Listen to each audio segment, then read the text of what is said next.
خو نصیحت مې دا واوره چې کوم سړی تی خوښ او تاله راشي او دی درنه په دې خفه شو چې یا د چایو ست ونه کو یا را باندې روټۍ ونه خوړه یا ښځې کې کېننولم نو دا سړی ستا عاشق نه و دا خوراک مراک پسې راغلی و آئنده دا د دوستۍ قابل نه دی ولا طلاق ورکا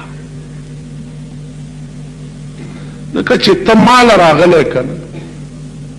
نو بس تب زبستا زما قتل بستا چای می او ستا روټۍ به می او ستا بستره به می او ستا هر څه به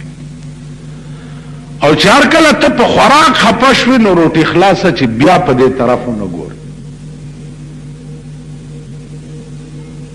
نن زمونږ د زمانې تعلقات ټول په دې بنا دي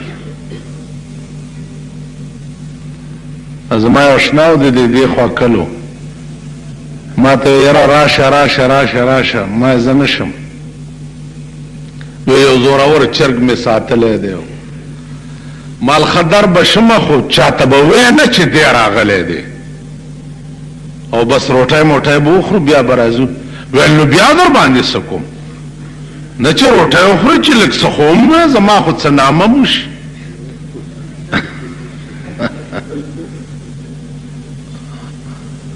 مال خدن زه لباسي اشنایی نه کوم چې بیا دې په دې طرف ونه ګورم ویل ولې نو دې کې څه دي مال دې کې دا دي چې بیا دې دا مخ ونه ګورم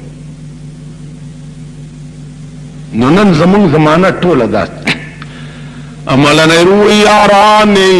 زمانه